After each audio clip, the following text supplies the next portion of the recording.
மேல இருக்கிற வீடியோ பாருங்க, ஒரு மாற்றுத்திறனாளியை எந்த அளவுக்கு போட்டு அடிக்கிறாங்க அப்படின்னு. ஆனா அதோட முழு காட்சியை பார்க்கும் பொழுது மாற்றுத்திறனாளி மேலதான் அதிக அளவுல தப்பு அப்படின்ற மாதிரி இருக்கும். ஏன்னா நம்ம இயலாதவர்கள், நம்மளால முடியாதவங்க நமக்கு நல்லாவே தெரியும். ஆனா அந்த ஒரு மைனஸை வச்சுக்கிட்டு சில பார்த்து விடக்கூடாதுதான், ஆனா வேற வழி இல்லை, விட்டுதான் ஆகணும். ஏன்னா நாங்களும் எங்களோட லைஃப்ல வந்து நிறைய அனுபவிச்சிருக்கேன். அந்த பண்ணாடைய பண்ற சில விஷயங்கள்னால ஐயோ பாவம் பாவம் சொல்லியும் அவங்களை விட்டு விட்டு அவங்க செய்யக்கூடிய ஒவ்வொரு வார்த்தை தடிப்புகள்னால சில சமயங்கள்லாம் கோவம் வரும். மூச்சை பிடிச்சி கொண்டுடலாமான்ற அளவுக்குலாம் கோவம் வரும். அப்புறம் கடவுள்கிட்ட இருந்து அதுக்கு பதில் சொல்லணுமே அப்படின்ற ஒரே ஒரு காரணத்துக்காண்டி அதுகளெல்லாம் சும்மா போ நாதாரியெல்லாம் விட்டு வைக்கிறது. இவர் வாயை கொடுத்துதான் கெட்டு இருந்திருக்கிறாரு. கொஞ்சம் பாருங்க. நான் பாட்டு உட்காந்துருக்கிறேங்க, என்கிட்ட தேவையில்லாம சண்டைக்கு வராருங்க, போதைய போட்டுக்கோங்க.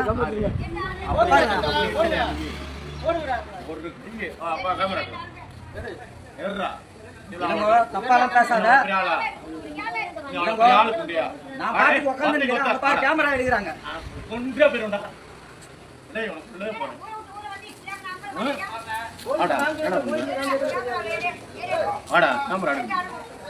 இங்க பாருங்க ஐயா, எல்லாம் தாண்டா தேவையில்லாம தாண்டா ஒத்தைக்கு ஒத்தி வாடா.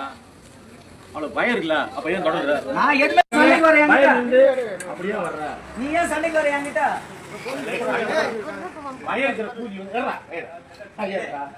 சாமி, இதுக்கு மேல நான் பொறுமையா இருக்க மாட்டேன்.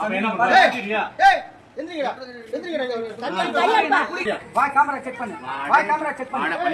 வா போலாம், வா வா போலாம். உனக்கு என்னடா கேடி? போய் அடிக்க ஒத்தைக்கு மூடுடா. என் கால் தெரியல, என் கால்ல அப்ப தெரியல, அப்ப ஏன் அடிக்கிறா? கால் சரியில்லைன்னு தெரியல. இது வீடியோ எடுக்கிறேன். இது போலீஸ் நான் ஸ்டிக் வச்சு அடிக்கல, சும்மா ஒன்னு தட்டுனேன். வா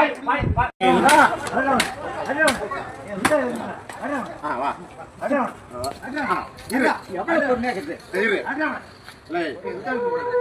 ஏய் அடிக்கறா. அட அட ஏய் குடிக்க மாட்டே. ஏய் எதுக்கு மிங்க? அட அட அட அட பொறுமையா போடா.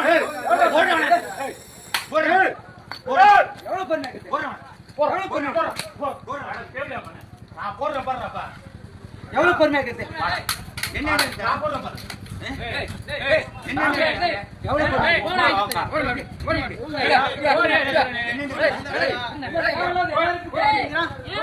அடிங்கடா. என்னாச்சு? இல்ல வேணாம். என்னாச்சு? எல்லாரும் தேவலாம் போடுங்க. வாடா.